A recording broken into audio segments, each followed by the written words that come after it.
Ah, ok. Então vamos a isso. Ora bom, eu vou... Será que era isso que estava atrapalhando os slides? Bom. Não sei, Milene. Olha, está resolvido. Está resolvido.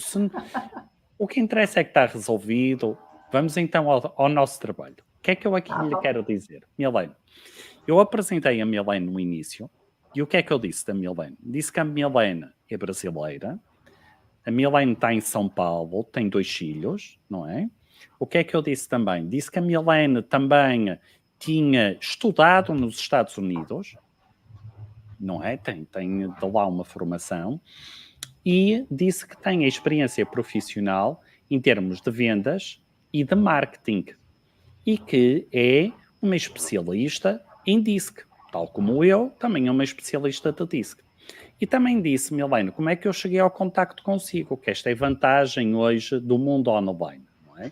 Muita gente aponta para os defeitos do canal online, eu gosto de ver mais as virtudes. E as virtudes têm sido a possibilidade que eu tenho tido de encontrar gente fantástica, como é o caso da Milene. Olha, sabe que grande parte dos meus convidados eu não os conheço pessoalmente, conheço-os só virtualmente. E foi o caso da Milene, não é? Eu, quando lancei o meu primeiro curso sobre DISC e vendas, estive à procura de encontrar se eu conhecia alguém que tivesse, de alguma forma, feito algo parecido com aquilo que eu queria fazer. E foi assim que eu descobri a Milene e que nós já nos conectamos e conversamos há algum tempo. Sendo assim, Milene, desta apresentação, faltou aqui alguma coisa por dizer? Não, tá ótimo. É isso aí. É isso aí. Então, olha, é isso aí. Milene, sem mais demoras, vamos então ver aqui a sua apresentação disto que é o DISC e os vendas. Então, Milene, diga-me uma coisa. Como é que então, o que é que nós podemos, para quem não conhece o que é o DISC, o que é que nós podemos dizer a quem nos está a ouvir, o que é o DISC? Muito bem. Bom, DISC é um modelo comportamental.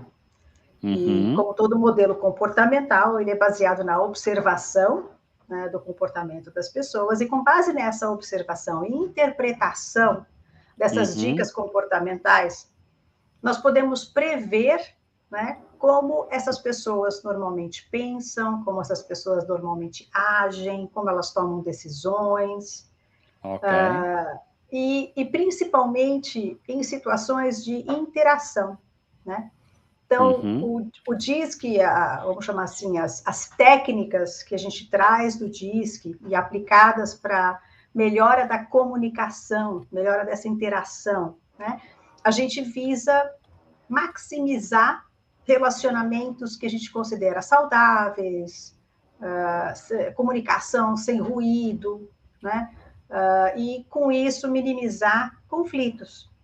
E isso pode ser tanto do ponto de vista da sua vida pessoal quanto da sua vida profissional, né? Então, Correto. é dessa maneira que a gente encara a aplicação do DISC como um modelo comportamental. Ok. Olha, Milene, tu tocaste aí num ponto que para mim é importantíssimo, que é um modelo comportamental. Porque aquilo que mais me chateia ver é quando me aparece assim o seguinte: diz que é para perceber a personalidade. E não, Milena, é isso mesmo, é comportamental, não é? É aquela parte que nós só vemos. A personalidade está no subconsciente, eu não consigo visualizar a personalidade, não é? Exato. E todo Você não tem como ver é isso, intenção, é né? isso Você tem que mesmo. ver como a pessoa age e reage. Uhum, uhum, uhum. Então, sendo assim, Milena, quem é que criou o DISC, não é? Quem é que criou esta Ok. ferramenta que nós temos em comum? Bom, do ponto de vista de efetivamente quem criou o DISC, tem diversas, vamos chamar assim, hipóteses, né, e um pouco de história. Uhum. Mas o que eu gosto de contar com relação a isso é como, da onde vem a base teórica do DISC. Né? Ok. A base teórica do DISC, ela vem de um psicólogo que chama Dr. William Moulton Marston. Né? E o Dr. William Moulton Marston, que tem um nome complicado de falar, ele escreveu um livro há muitos anos atrás chamado Emoções das Pessoas Normais.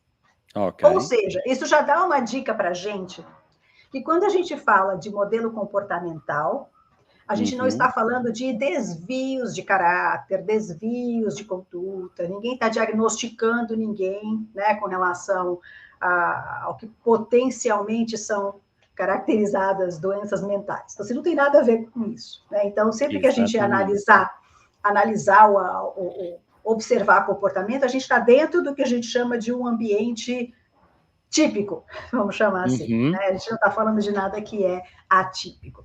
Então, ele escreveu esse livro, né? Emoções das pessoas normais. E aí, baseado nisso, foi, então, desenvolvida a teoria por trás de como, então, as pessoas percebem o ambiente. Né? Então, eu tenho pessoas que percebem esse ambiente como mais ou menos desfavorável para elas. Né? Ok. Ou você pode ter... Ih, meu computador quer fazer um reboot. Peraí, só um minutinho. Deixa eu só mandar ele esperar um pouco. Ou pessoas que enxergam o ambiente como um ambiente cheio de oportunidades, né? Cheio de vantagens. Então, tem pessoas que enxergam o ambiente, vamos chamar assim, o mundo, né? De formas diferentes. Né? Isso pode estar relacionado com a forma como eles foram criados, pode vir da infância, ou pode ter a ver com aquele ambiente específico onde elas estão inseridas, naquele momento. Então, assim, não necessariamente vai remeter sempre ao passado, né? Pode estar relacionado a como elas enxergam o ambiente que elas estão inseridas naquele momento. Então, esse é um dos eixos, como eu enxergo o mundo, vamos chamar assim, né? Se eu enxergo como potenciais ameaças, que eu preciso ou me defender, ou que eu preciso agir a respeito, né? Ou então, oportunidades, é um mundo cheio de possibilidades, vamos chamar assim, que eu posso aproveitar a meu favor. Então, eu posso enxergar dessa maneira. Então, esse é um dos eixos. E o outro eixo, né, que a gente trabalha na vertical, é se eu me enxergo com o poder para efetivamente agir sobre esse ambiente. Né? Então, tem certas pessoas que se consideram, vamos chamar assim, empoderadas. E esse empoderamento pode ser tanto do ponto de vista de uma ação de controle, né, de efetivamente querer alterar esse ambiente, ou pode ser um poder de influência, de sedução, né, de convencimento para trazer esse ambiente para o seu favor. E você tem pessoas, né, então vamos descer, né, que a gente fala de norte e sul, que enxergam que o ambiente não é alterável, não é moldável, não é mexível, vamos chamar assim. Né? É o que tem, né? E a gente meio que tem que se adaptar a esse ambiente dessa forma, ou naquele momento especificamente, eu estou numa posição, que pode ser posição tanto do ponto de vista pessoal como profissional, em que eu não tenho poder para mexer nisso, né? Então, esses eixos que vão definir como as pessoas se comportam. E é disso que vem a teoria do Moulton Marston. Mas tem umas coisas engraçadas do Moulton Marston, se você me permite contar um pouquinho. Então, vamos a isso. Porque quando a gente fala que o DISC tem essa pegada, né, de como eu enxergo o mundo, se eu enxergo o mundo como ameaçador ou não, ou se eu tenho poder ou não tenho poder, de certa forma, vai me levar a ter uma transparência maior entre as pessoas. Né? Okay. E é isso que o Moulton Marston, você mostrou uma foto bacana, se quiser voltar para a foto, eu vou falar um pouquinho dela. Então, vamos a isso. E o Moulton Marston, ele tem essa visão de que se todo mundo falasse a verdade, se todo mundo fosse transparente, se a gente pudesse realmente entender como a pessoa funciona, o mundo seria um mundo melhor. Mais ou menos isso que ele pregava. E aí é muito interessante, porque ele que criou as bases para o detector de mentiras. Então, quando você vê essa foto aí, tá ele e as duas mulheres dele. Então, assim, ele tem um pouquinho não ortodoxo, mas elas estão aí na foto. Não. Eu não tenho, e convém explicar isto para quem nos está a ouvir, não é?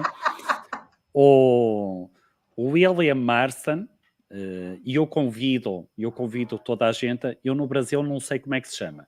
Em Portugal há um filme com a história da vida dele, não é? Exato. Que é o Professor e as Mulheres Maravilha.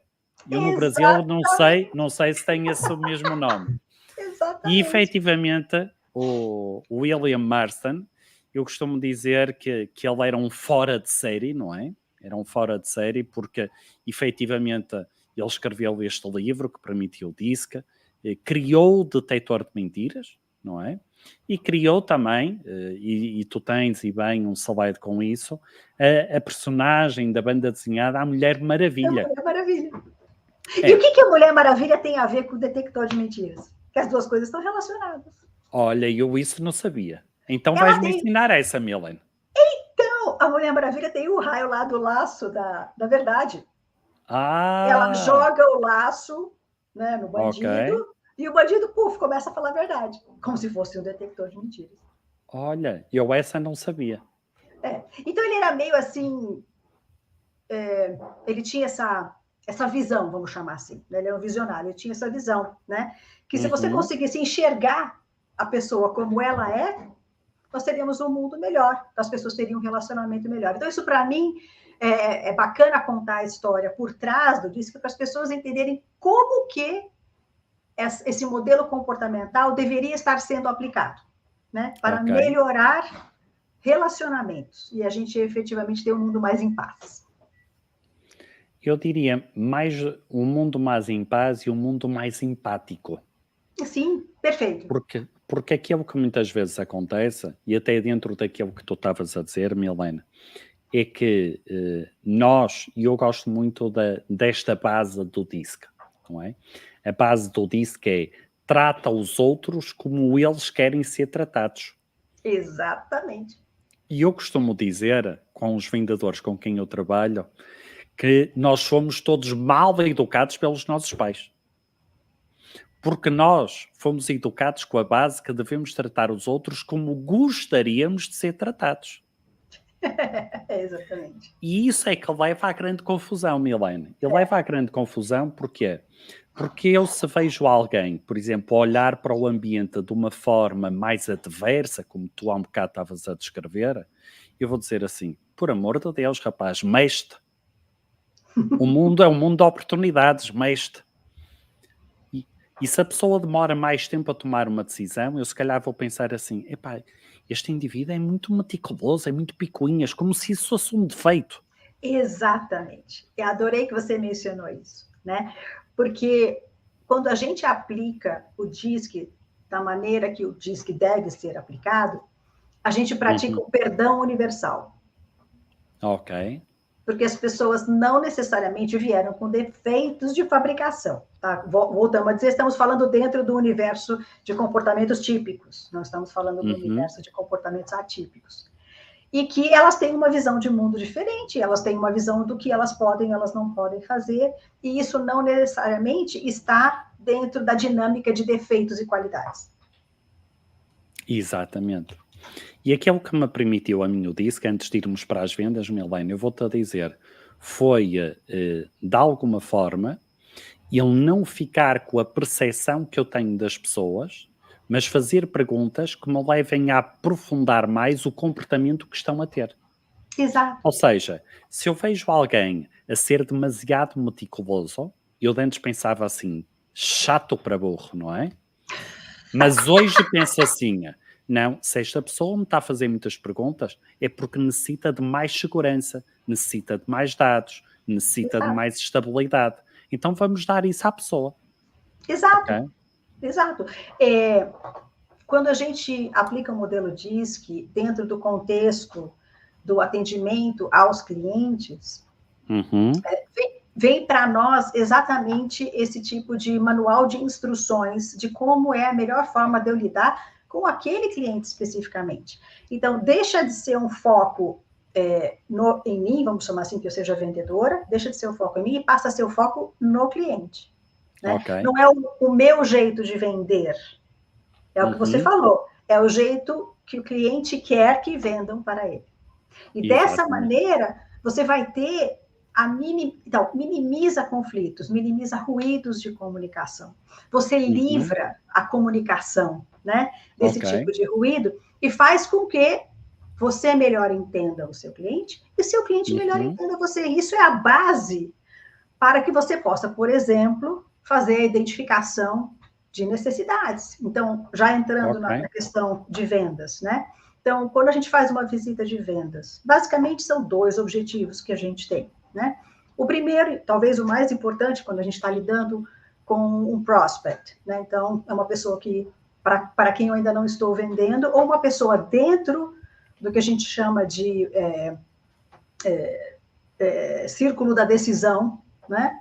Que eu ainda não conheço. Então, ela faz parte da decisão pela compra, né? Da decisão de decisão, mas eu não conheço ainda. Então, a visita de vendas, seja ela presencial, virtual, ela tem como objetivo obter informações, né? Então, tentar entender qual é a dor daquela pessoa, tentar entender qual é a situação em que ela está inserida, tentar entender os problemas que ela está enfrentando e quais seriam aspectos de melhoria que, eventualmente, né, eu, como vendedor, poderia colaborar. Então, tem esse objetivo tão importante, essa visita de vendas, que é obter informação.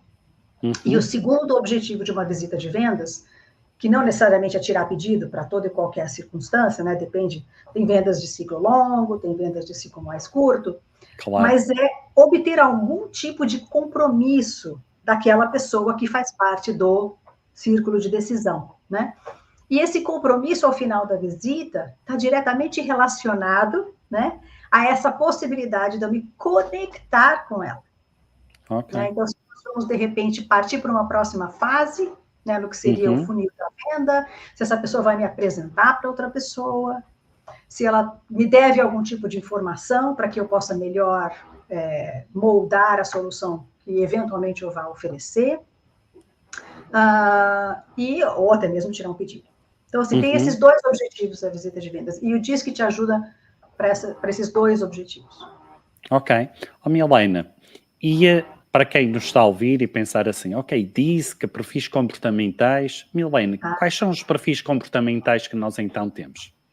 Então, voltando àquela questão dos eixos, né? Então, como é que a gente classifica, né, o D, o I, o S e o C, né? Então, se você quiser mostrar o slide, acho que até fica mais fácil, porque aí tem um auxílio visual para as pessoas entenderem. Então vamos a isso. Tá? Então, os 2 eixos eu já falei, né? Então, no próximo a gente fala que o desfavorável, tem poder, não tem poder. Então, agora vamos traduzir isso, né? Então, quando você tem uma pessoa que enxerga esse ambiente onde ela está inserida como potencialmente ameaçador ou desfavorável, mas é uma pessoa que sente que tem poder para fazer uma alteração desse ambiente, né? Então, para mudar esse ambiente a seu favor, nós dizemos que essa pessoa tem comportamentos do perfil dominância, tá? Então, eu evito um pouco dizer ela é um D, né? Até porque a gente não tem só 4 dimensões, a gente tem 12. Não sei se a gente vai ter tempo de entrar nisso. Mas, assim, ela tem comportamentos, né, que são predominantes, vamos chamar assim, de um perfil de dominância. Tá? Okay. Então, é dessa maneira que a gente chega no que seria o perfil. Por outro lado, eu posso ter pessoas que enxergam o ambiente como favorável, mas elas também se sentem empoderadas. Porém, elas moldam esse meio ambiente de uma maneira diferente, não com controle, né? Elas moldam mais exatamente por influência, buscando persuasão, né? Vamos dizer assim, aplicando pitadas de carisma, né? Para trazer as vantagens do meio ambiente para si próprio. Esse perfil a gente chama de comportamentos de influência. Okay. E aí a gente desce, né?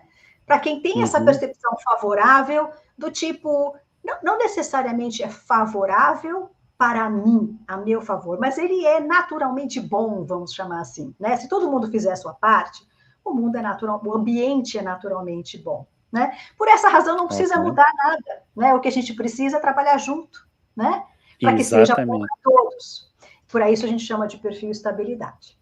E o último perfil, que seria aquela pessoa que enxerga todas as ameaças no meio ambiente. Então, essa pessoa ela tem um radar que é fantástico, ela vê cada problema que pode vir a acontecer. E como essa pessoa, naquela circunstância, ela não se sente ou empoderada, né? Ou ela acredita que regras precisam ser seguidas, né? Para se prevenir de eventuais consequências negativas dessas ameaças. Então, a gente diz que essa pessoa tem comportamentos de um perfil que, em português, a gente traduziu para cautela, né? Então, pode ter diversos nomes aí, né? E aí, então, você me pergunta, tá bom, Milene, então, beleza, isso é o que define acho que o próximo slide demonstra isso, né? O D, o I, o S e o C, colocados aí nos quadrantes, né? Exatamente. Mas o que significa efetivamente cada uma delas? Então, assim, eu gostaria de dividir esse significado em dois segmentos. O primeiro segmento é possível entender essa pessoa? Existe um padrão comportamental, né? Então, apesar da gente falar de quadrantes, né? Eu, Milene, particularmente, eu não gosto de pôr as pessoas em uma caixa. Tá? Estamos de acordo. Porém, existem certos padrões. Né? É isso mesmo. E é com base nos padrões que a gente vai guiar, né, como nós vamos nos flexibilizar a esses perfis. Né? Então, esses padrões, eles têm certos comportamentos mesmo que a gente pode já começar a ficar, em português a gente chama assim, antenado. Né? Então, essas pessoas têm algumas tendências, né? Elas têm uma tendência a ser mais assertivas, por exemplo, quando é um perfil dominante. A gente chama de perfil dominância, né? Isso antes de eu entrar em um comportamento observado, né? Então, elas tendem a ter certas preferências, né? Então, elas são muito orientadas a resultado, por exemplo. Esse é o perfil dominante. Pessoas extremamente orientadas a resultado, diretas, assertivas, e no final das contas, elas não querem perder tempo, elas querem ir para a ação. E uma ação que gere resultado, né? Quando eu falo de um perfil influência, geralmente são pessoas que elas têm essa característica mais entusiasmada, né? Elas têm uma característica mais falante, então, expressivas, né? E elas tendem a ter uma visão, né, de como elas podem trazer as vantagens para si, né? Então, tem um foco um pouco em como isso pode me ajudar, como isso pode... Ou, então, ajudar as pessoas com quem eu me relaciono. Então, tem um lado aí de buscar muita interação, de querer causar boas impressões favoráveis, né? E são aquelas pessoas que, assim, buscam, talvez, mais a criatividade, a inovação, do que efetivamente o resultado. Tá? Então, esses seriam pessoas de perfil influência. Quando eu ainda não estou entrando muito em como a gente tem que agir com vendas, estou mais identificando os perfis. O perfil estabilidade tem de ser aquela pessoa que a gente chama assim da boa ouvinte, né? Então, é uma pessoa que ela tem essa pegada de time muito forte, de cooperação muito forte. É uma pessoa que raramente vai tomar uma decisão de uma forma impulsiva, né? Porque ela gostaria de entender como isso afeta outras pessoas, ela vai querer consultar outras pessoas, né? Então, geralmente, o perfil estabilidade, né? Tem um pouquinho mais dessa necessidade, né, de entender como que as decisões vão influenciar um time, porque elas realmente querem cooperar. Ok. E, por fim, a gente tem o perfil cautela, né, que você mencionou, né, que quer muitos detalhes, né? Exatamente. Então, o perfil cautela, exatamente, tende a ser aquele padrão especialista, né, que quer explicar nos mínimos detalhes os seus requisitos, quer que as pessoas entendam perfeitamente o contexto, né, de tudo aquilo que efetivamente vai ser proposto ou trabalhado. Então, são pessoas que querem expectativas, né, de desempenho muito bem estabelecidas, né? Isso é outro perfil de pessoa que também não tome decisões muito rapidamente. Essa pessoa vai querer estudar muito, porque ela realmente quer tomar uma decisão acertada. Claro, está mais agarrada a factos, a dados, não é? Exato. Né? Eu não vou entrar aqui nos detalhes de quais são as necessidades, né, de cada um deles, porque assim, a gente precisaria de um dia inteiro para efetivamente ir a fundo. Mas você pode vir a me perguntar, como é que eu identifico esses perfis? É isso. Essa é a pergunta para 1 milhão de euros. Bom, o primeiro jeito de identificar é mandar o link da pesquisa do DISC para essa pessoa. Ela preenche e vem para você um relatório lindo e maravilhoso. Mas aí o cliente ficaria assustado, não é? Exato. Isso não é factível, né? Então, sim, a gente tem um jeito que a gente pode investigar quais são os perfis. E aí eu acho que eu tenho um slide que eu mostro isso, acho que logo no início, um pouquinho antes desse de comportamento, quando eu falo sobre o ativo, o pensativo. Então, assim, tem algumas palavrinhas, né, que a gente usa quando a gente vai treinar os vendedores a identificar perfis comportamentais. Eu acho que eu tenho um slide que eu falo um pouquinho dessas palavrinhas aí. Você pode ter pessoas que são Tem ativas... ideia se é mais à frente ou não, Milena? É um pouco antes dessa aí, acho. Deixa eu ver. Antes? Okay. Um pouco antes. Vamos lá. Aí. Vamos ver se tem as... Aí, perfeito, é esse aí. Esse aí. É este? Tá. Ok. Então, essas são as palavrinhas mágicas. Tá? Então vamos a isso. Porque você falou que a pergunta de 1 milhão de euros, tá aí, vamos lá. Vamos lá. Vamos entender o que significam essas palavrinhas, porque aí a gente vai usar isso para identificar os perfis. Tá? Então, a gente tem pessoas que a gente classifica como, eu não estou rotulando, tá? Pela observação, que elas são mais ativas ou mais entusiasmadas. Ou seja, são pessoas que tendem a ser mais expressivas quando elas falam, que elas têm um ritmo mais acelerado. Pessoas que têm uma certa espontaneidade, ou seja, podem até falar sem pensar. Ok. Né? E quando a gente observa como essas pessoas agem no dia a dia, elas têm um foco muito em fazer, em ação. Tá? Então, para essa, vamos chamar assim, lista, né, de potenciais comportamentos observáveis, a gente vai encaixar em ativo entusiasmado. Tá? Ok.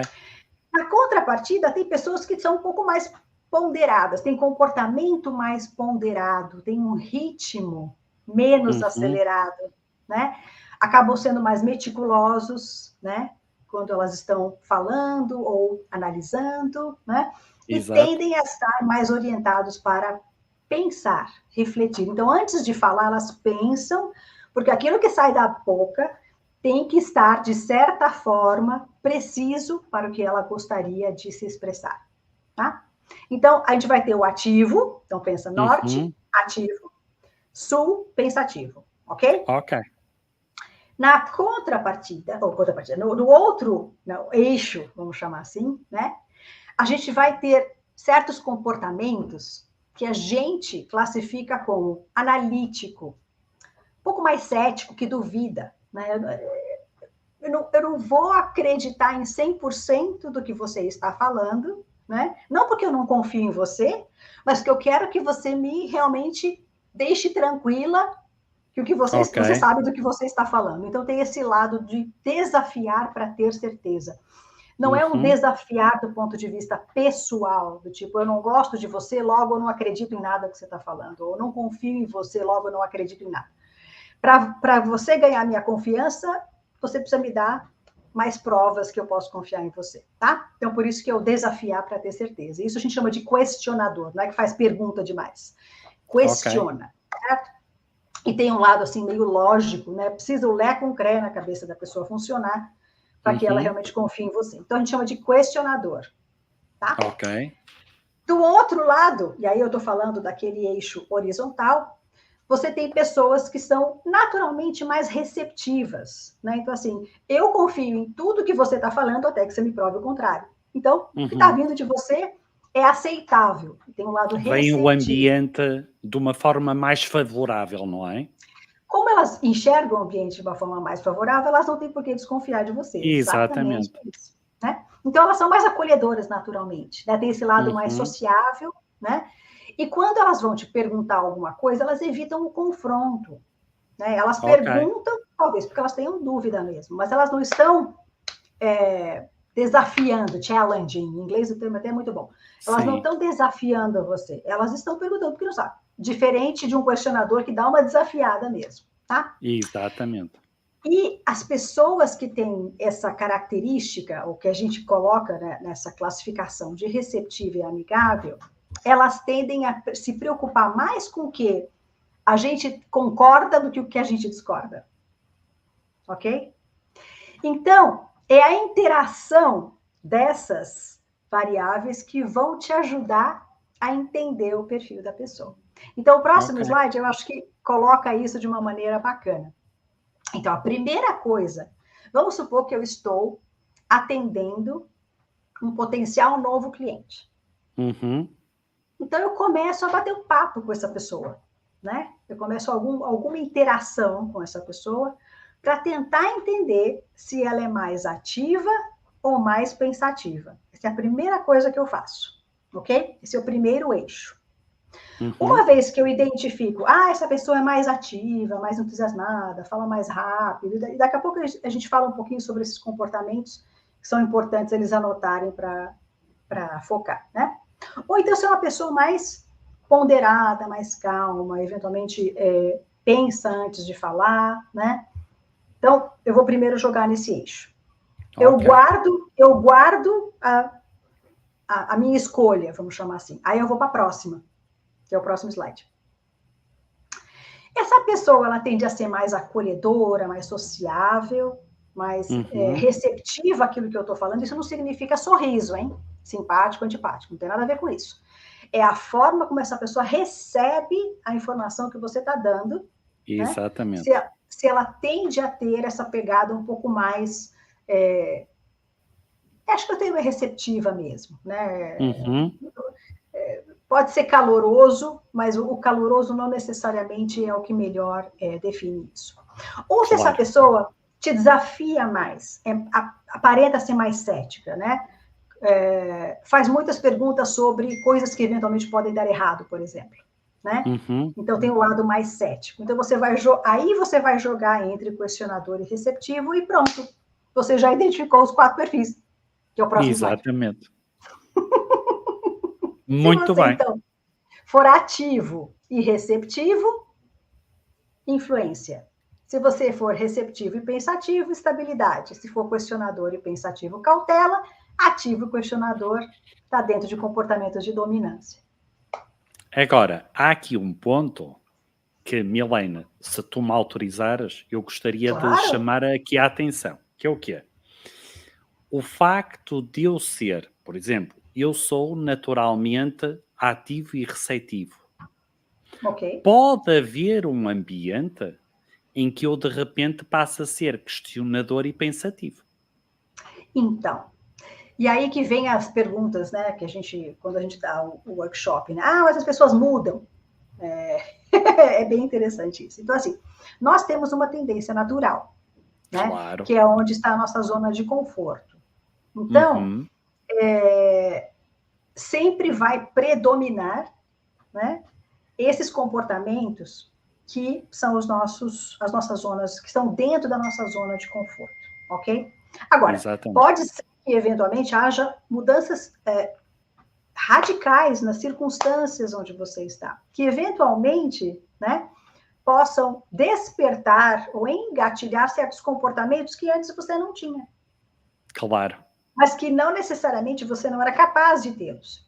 Então, existe sim uma certa interação, porém, as pessoas, elas costumam, né, se elas não estiverem, como é que eu vou dizer, flexibilizando, né? Porque quando você faz o workshop, você acaba aprendendo a se flexibilizar, né? Claro. Quando você entende os aspectos onde você talvez precise melhor flexibilizar para se adaptar àquele ambiente onde você está, ou aquelas pessoas que estão. Então, quando você não está flexibilizando, a tendência é a gente sempre ir para o nosso modo de conforto. Exatamente. Eu digo isso porque, sei lá, vamos imaginar, tal como eu disse, naturalmente eu sou ativo e receptivo. Mas vamos imaginar que eu vou pedir um empréstimo ao banco para uma casa. Ok. Eu se calhar aí, eu vou tentar saber qual é a taxa de juro, quais as obrigações que eu tenho, que despesas vou ter, não é? Porque aquele ambiente leva-me a isso. Portanto, naturalmente existe, tal como tu disseste, eu concordo a 100%, existe uma tendência natural, mas por vezes o ambiente pode nos levar a outra situação, não é? Sim, e como seres humanos, nós somos complexos, né? Então nós nós apresentamos comportamentos de todos os perfis. Não significa que a gente não apresenta comportamentos de outros perfis.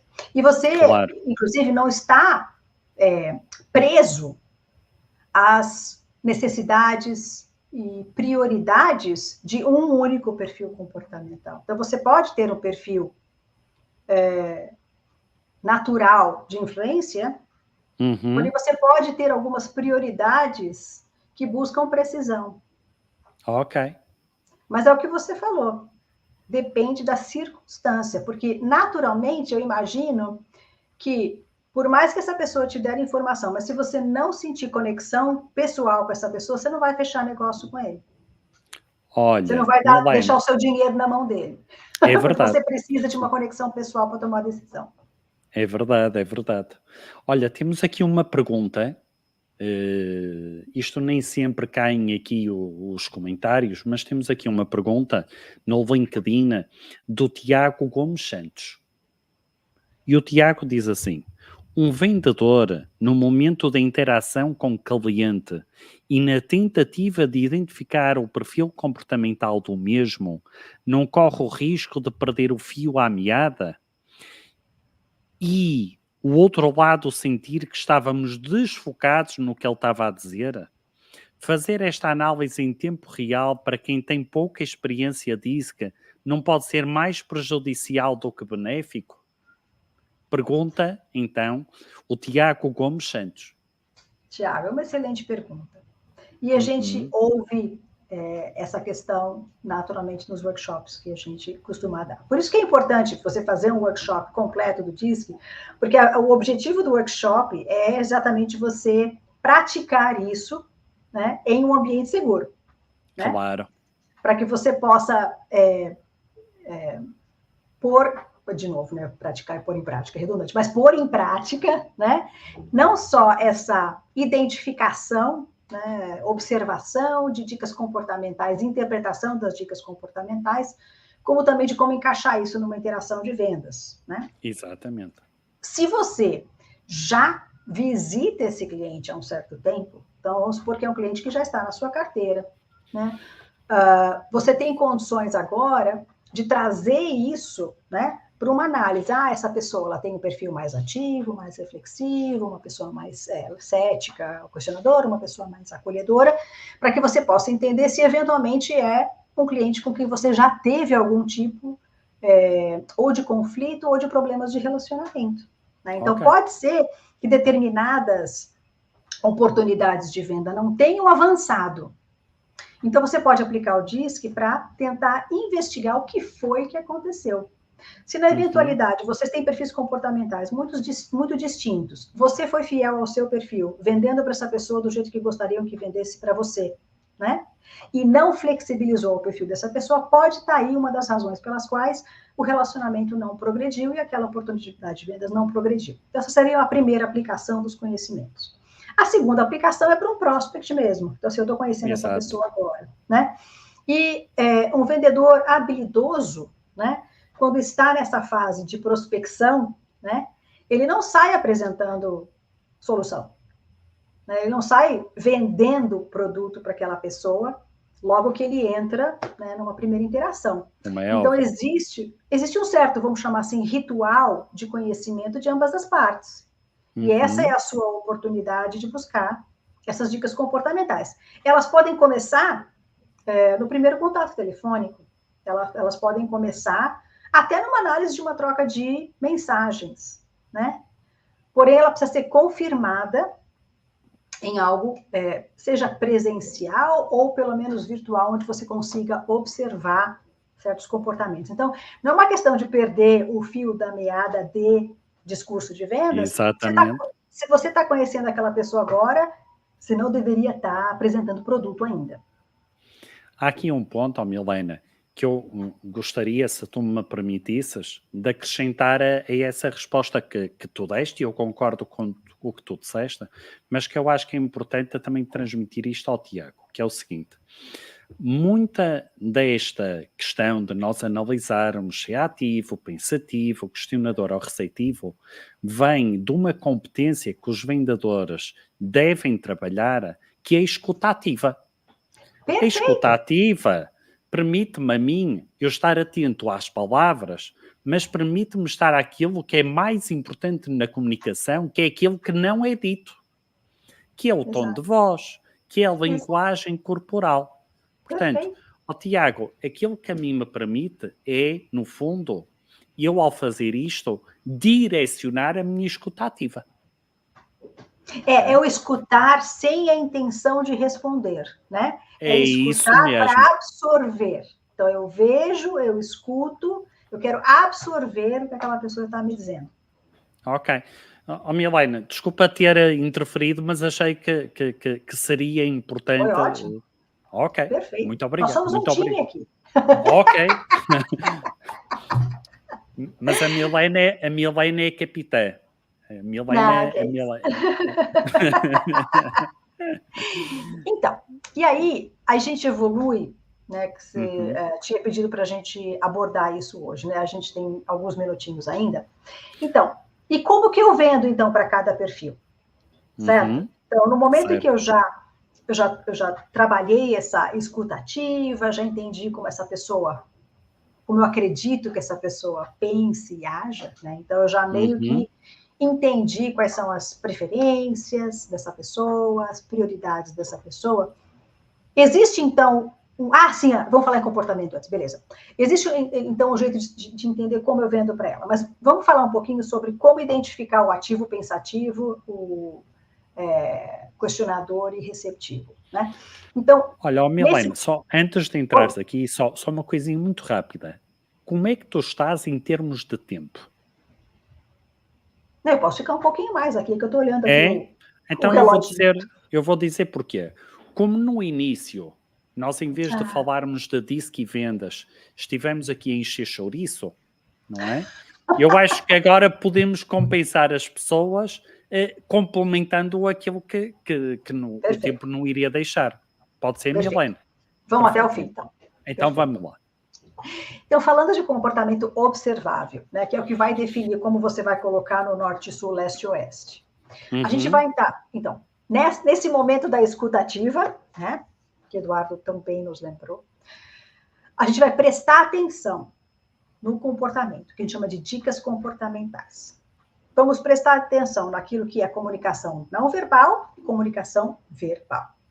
Na comunicação não verbal, a gente vai prestar atenção na voz. Então, essa pessoa está falando de um jeito mais acelerado ou de um jeito mais ponderado, né? E aqui também precisamos continuar praticando o perdão universal, né? Então, não é entusiasmado e entediante, tá? A gente não vai dizer que essa pessoa é monótona. Não, é monotom. É diferente de monótona, né? Então, essa pessoa, ela fala com um jeito mais acelerado, né? Sem ponto, sem vírgula, sem travessão, ou uma pessoa que tende a ter um ritmo mais calmo, ponderado ao falar. Então, isso é a voz. Essa pessoa, ela costuma falar mais alto para fora ou mais baixo para dentro, né? Então, isso pode nos dar dicas. Quanto mais acelerado, quanto mais entusiasmada, quanto mais alta a voz, é uma dica de pessoa mais ativa. Mas eu nunca fico com uma dica só. Eu preciso de, no mínimo, 3 dicas para chegar a uma conclusão. Então, aí a gente vai entender a linguagem corporal dessa pessoa, né? Então, as pessoas, elas podem ter, como eu estou dizendo aqui, ó, tá vendo? A gente fala com a mão, né? Então, eventualmente eu quero fazer algum tipo de confirmação, né? Então, olha, é desse jeito, né? E ela pontua, né, com as mãos. Isso me dá uma dica de que essa pessoa tende a ter um perfil mais ativo, né? Ou eu posso ser uma pessoa que, de repente, põe as mãos para baixo, né? Fica com as mãos assim, né? Aqui, quietinha, né? A postura corporal bem mais, vamos chamar assim, quase fechada, né? Não significa necessariamente que ela está se protegendo de você porque não gosta de você. Mas ela pode ter um perfil um pouco mais fechado em relação ao ambiente, né? Então, isso também pode me dar uma dica de que ela pode interpretar aquele ambiente como, ou aquela situação como um pouco mais ameaçadora ou desconfortável, né? Então, ela pode ter uma postura mais fechada corporal. Isso também me dá uma dica, né? Pode ser que ela interprete o ambiente como desfavorável ou ameaçador, né? Ou pode ser uma pessoa que está sempre abrindo para você, né? Ela se aproxima de você e ela abre, né? Então, talvez ela esteja mais confortável com aquele ambiente, né? Então, por exemplo, você tem aquelas pessoas que às vezes, né, se posicionam assim na cadeira, né? A gente chama isso de a pose de poder, power pose, né? E geralmente quem se joga para frente de você, se impõe para você, né? Com o power pose, normalmente são pessoas que se sentem extremamente empoderadas e elas se impõem, né? E isso dá uma dica comportamental que pode vir a ser mais ativa e mais de dominância, né? Então, eu vou trazendo essas dicas. Não significa que a pessoa é dominante só porque ela fez um power pose, mas me leva, é mais uma dica, né? É isso. E, por fim, a expressão facial. E a gente tende a focar a expressão facial em sorriso, né? Mas eu posso ter pessoas que são receptivas que estão tristes naquele dia, então isso não tem nada a ver com a questão comportamental especificamente. Então, quando eu falo expressão facial, é uma expressão facial de atenção e ser mais receptivo, né? Ou uma expressão facial de, por exemplo, pontuar a fala. Então, você fala assim, você também nasceu na cidade tal, que legal, né? Então, assim, não significa que eu sou mais simpática, por isso significa que eu estou... Você viu, meu olho mexeu, a sobrancelha subiu, minha boca abriu, né? Ou seja, a minha expressão facial, ela pode tanto me levar para algo mais ativo, né? Porque eu estou pontuando com tudo que tem na minha face aquilo que eu estou falando, então demonstra ser uma pessoa mais... que se expressa mais, né? Ou eu posso simplesmente ser aquela pessoa que está conversando com você agora, Eduardo, e eu evito totalmente qualquer tipo de expressão facial ou até de demonstração de emoções enquanto eu estou conversando com você. Então, isso pode dar uma dica, né, de que seja uma pessoa talvez um pouco mais reflexiva, né, ou eventualmente menos calorosa. Então, a gente precisa ir juntando essas dicas comportamentais. E aí, somando tudo isso para jogar no ativo pensativo, questionador e lógico. Exatamente. E é claro que as palavras importam, né? Claro então, que sim. Cada perfil comportamental é divertidíssimo, porque eles usam as palavras mesmo, né? Então, você vai ter certas palavras que você percebe que estão encaixando em cada um dos perfis. Então, tem um slide aí que eu montei que fala um pouquinho sobre essas dicas comportamentais. Então, o primeiro que é isso, linguagem corporal, né? Okay. Então, aqui você já pode ter algumas dicas de para onde está levando. Aqui já vimos, não é? Vamos então ver a escolha das palavras. A escolha das palavras. Então, é muito interessante quando você vê um perfil, né, que usa mais, tipo assim, não, eu quero que você faça isso, né? Porque é um perfil que dá ordens até com as palavras, né? Que solução você vai me trazer? Porque tem um foco totalmente orientado a resultados, né? Você já tem um plano de ação, né? Eu quero isso rápido, eu não posso esperar 6 meses para que esse projeto se realize, né? E eu também não posso te levar na mão, né? Então, o que você vai fazer, né? E os verbos, muitas vezes, no imperativo, né? Porque é natural esse controle, né? Até naquilo que eu falo, né? Quando você analisa um perfil influência, né? Tem um lado muito de eu e meu, né? Porque tem essa visão de que eu gostaria de me beneficiar, né? De algo que nós possamos fazer juntos, né? Exato. Porém, você vai perceber que essa pessoa coloca assim, puxa, vai ser fabuloso a gente trabalhar junto, vai ser até divertido. Ai, eu senti que a gente tem uma super conexão, né? Eu sinto, né? Eu sinto que houve uma conexão entre nós, né? E acredito, né? Acredito que vamos conseguir. Isso, né? Você e eu, né? Juntos, né? E, nossa, isso vai ser fantástico. Nossa, incrível, né? É o meu sonho.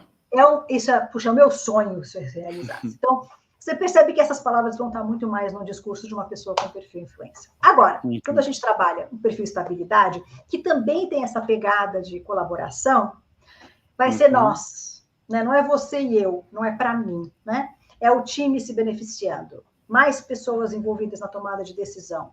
Vamos compartilhar essa decisão com o time de TI e operações, né? Gostaria de compartilhar essa decisão, né? Diferente de influência que talvez fale assim, não, a gente resolve aqui entre nós, depois eu alinho com eles. Não, perfil estabilidade não tem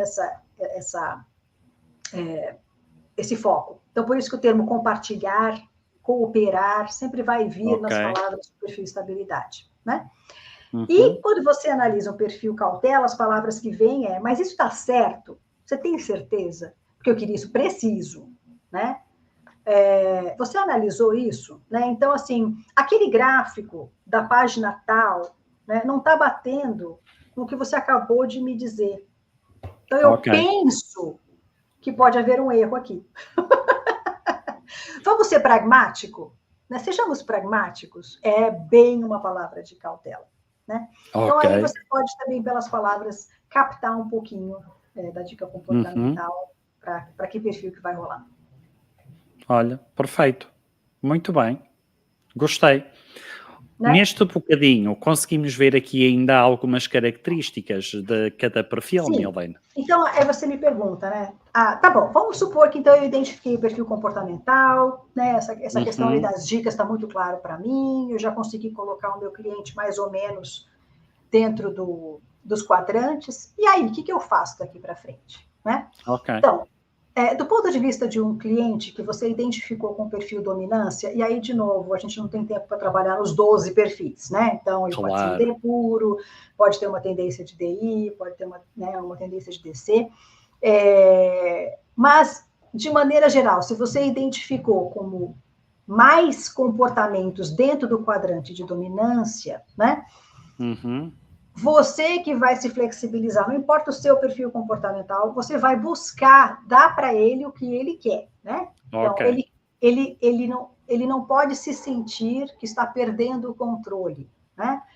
E também não pode sentir que ele está perdendo tempo. Então, não perca o tempo dele. É uma pessoa muito focada em resultados. A gente não pode ser prolixo, a gente não deve ser emocional demais, sempre a gente apresenta com foco no resultado. Então, se você está abrindo, né? Você está abrindo uma visita para apresentar, seja o que for. Né? Então, você vai direto ao assunto, você limita excesso de... Pode socializar, mas vai direto ao assunto.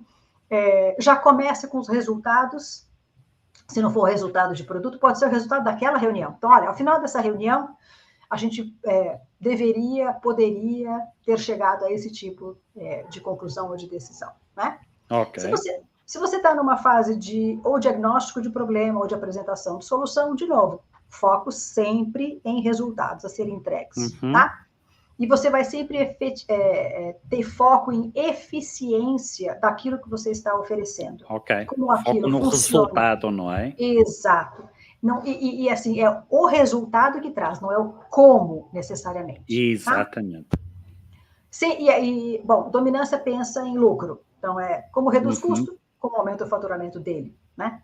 Exatamente. E se você quiser vencer a objeção, é seguir exatamente essa mesma receita, né? Então, essa pessoa pode ter um jeito um pouco brusco, e você vai aceitar, né, quando ela está colocando algum tipo de objeção, e você vai colocar de forma bem objetiva e resumida o que poderia ser, né, o lidar com essa objeção especificamente.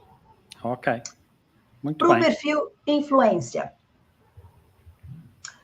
Aí você vai entrar um pouquinho na conexão pessoal. Você vai mostrar como, né, essa solução que você está oferecendo, ou a relação que vocês vão ter, né, vai ajudar essa pessoa na aprovação dela dentro da empresa dela, né, a ela atingir os seus próprios objetivos pessoais, né, ou das pessoas que ele ou ela tem mais próximo dela, né, e nunca afogar essa pessoa com detalhes. Porque se você afogar essa pessoa com detalhes, ela vai olhar para a parede e vai desconectar de você. Os ouvidos, aumenta-se o detalhe e aumenta a surdez no ouvido, deixa de ouvir. Exato. Então, a gente não vai entrar em detalhe. Mesmo que você, vamos supor que eu, como vendedora, tenho um perfil mais para cautela, com dominância, né? Eu não posso impor esse meu perfil a um cliente com perfil influência. Eu tenho que me segurar na hora que eu vou dar contexto e detalhes, tá? Então, com essa pessoa, a gente vai ter uma abertura mais amigável, mais sociável, a gente vai perguntar realmente como foi as férias da pessoa, como é que tá a família, né? A gente pode entrar um pouquinho mais num quebra-gelo, né? E sempre remetendo ao que é a pessoa, né? Você não vai falar das suas férias, das férias dela. Não. Tá? Quando você está apresentando, vale mais a sua paixão e o seu entusiasmo por aquela solução. É assim que essa pessoa de perfil comportamental, mais orientado para a influência, vai confiar ou não em você.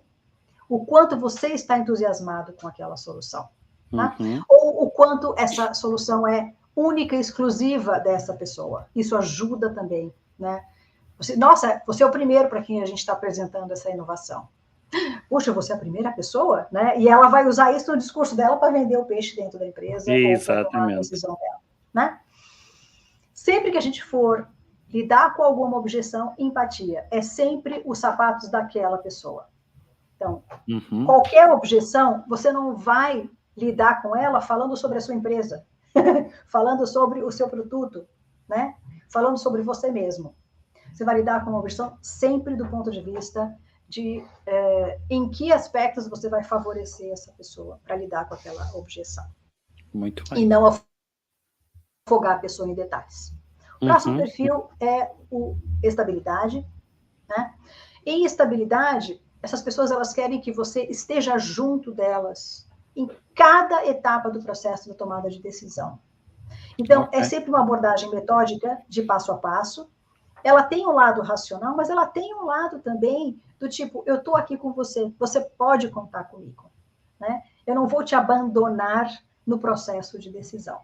Porque o perfil de estabilidade não quer saber de surpresas, né? Não quer lá na frente entender que você tirou as mãos e você não tem responsabilidade nenhuma sobre o produto ou serviço que ela acabou de comprar, tá? Da mesma forma como o perfil influência, o perfil estabilidade, ele permite a socialização, né? Mas é uma socialização de duas vias. Ele quer ouvir como foi suas férias também. Essa é a diferença da socialização com o perfil influência, né? Então, vai estar aberto para falar de família, vai estar um pouco mais aberto para falar de você, e essa pessoa, ela espera essa interação social antes de entrar no ponto. Porque isso é importante para a construção de confiança, de um ambiente estável, né? É um quebra-gelo positivo. Exatamente. O perfil estabilidade é aquele que mais vai exigir de você franqueza, honestidade e transparência. Tá? Pode falar, desculpa. Nestes aqui, E eu acho que também resulta muito bem o testemunho, dar o exemplo de alguém que já usou e correu bem. Exato. E correu tudo bem. Exato. Isso funciona com influência também, viu? Eu diria que influência funciona mais com influência do que com estabilidade. Mas sim, para ambos os perfis, se já funcionou com outra pessoa, maiores as chances de funcionar para eles também, né? E o perfil de estabilidade vai te dar mais pontos, né? Se ao oferecer uma solução, esteja levando em consideração todo mundo dentro do processo de decisão. Ok. Essa pessoa ela não está tão orientada a si própria, né? De novo, claro, é o espírito de equipa. Exatamente, é isso mesmo. O perfil estabilidade também demanda empatia e de todos os perfis, eu diria que é aquele que a gente menos aplica táticas de vendas ou táticas de negociação. Tá? Não funciona com perfil estabilidade. Se perfil estabilidade sentir que você está aplicando uma tática, por exemplo, mas esse preço é só para as próximas 24 horas, senão a tabela vai virar, o perfil estabilidade fala, tá bom, então não quero, obrigado. É verdade. É o perfil que não vai... Perante a pressão, foge. Não vai tomar nenhuma decisão sob pressão. Né?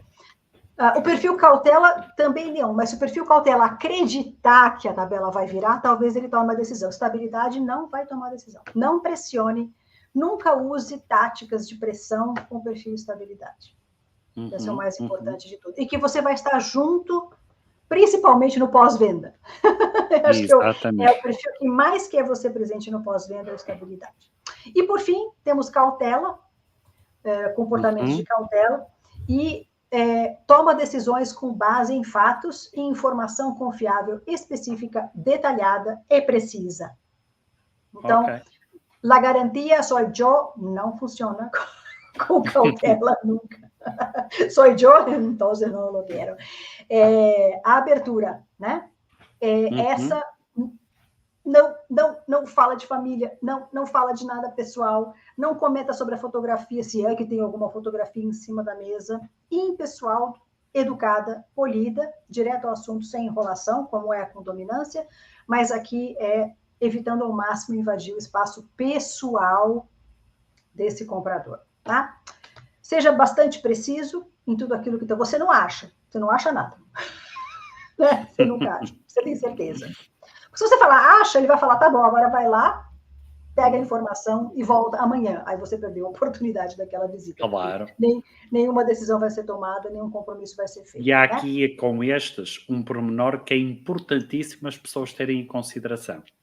É que este tipo de perfil, por norma, não gosta de contacto físico. Então, exato, aquela coisa de tocar assim nas costas, aqui no antebraço, aquilo até mete nojo. Então, e aí você vai criar... Você vai criar um ruído de comunicação. Porque em vez da pessoa focar no que você está falando, ela foca naquilo que lhe é desconfortável. Perfeito. Exatamente. É isso mesmo. Então, outra coisa importante do perfil de comportamentos cautela, essas pessoas, elas realmente se consideram especialistas. Você precisa, então, honrar o especialista dentro do perfil cautela, ok? Então, valorize, quando essa pessoa está te dando requisitos detalhados e precisos, valorize isso. Não só porque vai te ajudar a entender o problema dessa pessoa, efetivamente, mas como vai ajudar a não ter esses ruídos de comunicação. Valorize o especialista dentro do perfil cautela. E, por fim, se houver algum tipo de objeção, né? Sempre foco nos fatos. Se você não souber, diz que vai consultar e volta com a resposta certa. Porque essa pessoa só funciona com base em lógica. Muito bem, muito bem. Olha, Milena, eu quero te agradecer, mas o que é que acontece? Eu tenho aqui sempre um espaço para quem nos está a ouvir a querer fazer perguntas. Portanto, enquanto eu vou falando aqui com a Milena, quem quiser, eu vou permitir que apresente as suas questões para a Milena poder, como é óbvio, responder. Sendo assim, Milena, assim, enquanto as pessoas estão aqui a preparar as suas dúvidas, no caso de ter, o que é que eu acho que, ou quais é que tu achas que seriam os passos fundamentais para quem quiser começar a aplicar o DISC na abordagem com os clientes? Que dicas é que tu darias? Tá, perfeito. Se quiser tirar o slide da tela, tá melhor. Claro que sim. Então, a gente sempre orienta, se isso é algo que te tocou, né? Então, puxa, que coisa interessante, quero ir mais a fundo. Então, a primeira dica, a primeira indicação é que vocês busquem a formação, né? Então, se vocês puderem se aprofundar nisso que a gente conversou aqui, porque aqui, esse bate-papo que a gente está tendo é uma forma de dar para vocês uma familiaridade com o tema.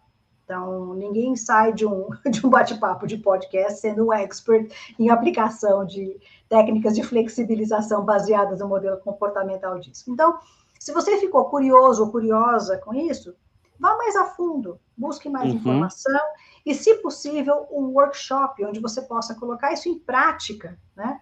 Com alguém, um facilitador, um instrutor, que possa realmente te ajudar a melhor direcionar o seu olhar, os seus ouvidos, para a identificação das dicas comportamentais e aplicar um modelo para que você possa interpretar essas dicas e encaixá-las no modelo, né? Do ativo pensativo, questionador e receptivo. Então, essa é a primeira dica. A segunda dica, não vou cansar de repetir o que o Eduardo falou, né? A gente precisa primeiro ouvir o cliente. Ouvir o cliente é muito mais importante do que qualquer coisa que você falar. Exatamente. Sempre vai ser mais importante. Tanto do ponto de vista de compreender a situação, os problemas, as dores, aquilo que o cliente gostaria de melhoria. Então, você precisa absorver isso. Tem menos a ver com você, seu produto, seu serviço, sua empresa. Tem a ver com o cliente. Então, é o foco total no cliente. Essa é a maior dica que eu posso dar para qualquer vendedor, de qualquer cultura, qualquer idade ou geração, qualquer gênero, seja o que for. Isso é universal. Você ouvir o cliente ter foco no cliente. E o DISC, a gente fala muito sobre o DISC ter essa pegada de autoconhecimento. Então, o DISC é realmente uma ferramenta maravilhosa para autoconhecimento. Para você entender como você reage, né? Em que aspectos você se sente mais ou menos confortável e entender a distância sua com aquele cliente. Porque é essa distância que pode definir a razão pela qual você está tendo conflito. E isso vale para relações pessoais também, né? Então, às vezes você está tendo conflitos, ruídos de comunicação com pessoas da família, amigos, né? Às vezes não é nem do universo profissional, e tem a ver com essa distância. Então, talvez você seja uma pessoa que toma decisão de uma forma mais impulsiva, né? E aí depois a gente vê e resolve lá na frente. Pode ser um perfil, né? Ou você pode estar se relacionando com uma pessoa que toma uma decisão depois de analisar todos os detalhes, o pró e o contra de cada uma das possíveis alternativas para ir tomar uma decisão totalmente baseada em fatos. Então, definir para onde você vai tirar férias pode gerar conflito, certo? Claro que sim. Então, o autoconhecimento é muito importante. Então, eu buscaria, né, essa autorreflexão de tudo que a gente falou aqui, mas se tiver a oportunidade de preencher um questionário DISC para ter isso de uma maneira bem profissional, porque, assim, esses questionários, eles já foram aplicados em milhões de pessoas, no mundo inteiro, então eles são bastante precisos, né? Então, a tendência da gente... Deixa eu ver onde está o meu aqui. O meu não está aqui. Mas quando eu leio os resultados do meu relatório, você fala assim, é uma foto da Milene. Eles são bem precisos e podem ajudar bastante.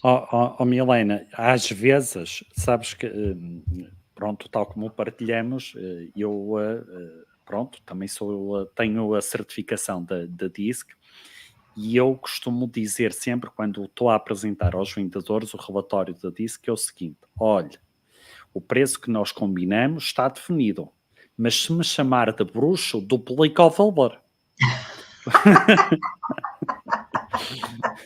Porque as pessoas olham e dizem assim: epá, o Eduardo, está aqui uma descrição do que eu sou, o Eduardo é bruxo. E eu, olha que eu falei que duplicava o valor. Eu esta perdoei. E então, eu acho que, Milena, nós tivemos aqui uma conversa aqui no podcast, que foi quase uma masterclass. Eu quero te agradecer imenso pelo contributo que tu deste. Eu já dei várias formações sobre a DISC e eu hoje vou-te dizer uma coisa que foi o que é.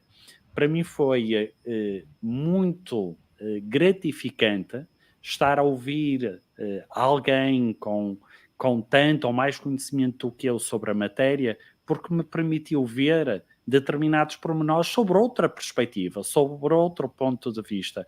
E quero-te agradecer imenso o tempo que tu investiste para os vendedores, e quer em Portugal, quer no Brasil, quer em Moçambique, que foi de onde nós obtivemos inscrições para esta inscrição. É verdade, Milena. Olha, eu quero-te...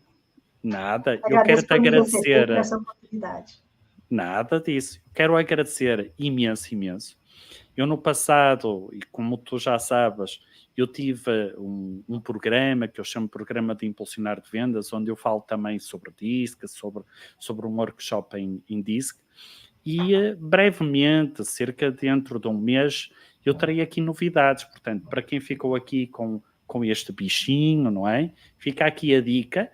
E para quem está do outro lado do Atlântico, acredito que a Milena, caso vocês fiquem com dúvidas e querem obter mais informações, basta procurar no LinkedIn por Milena Lobo Dutra e a Milena, com toda a certeza, irá responder a todas as vossas questões e dúvidas e informações que quer.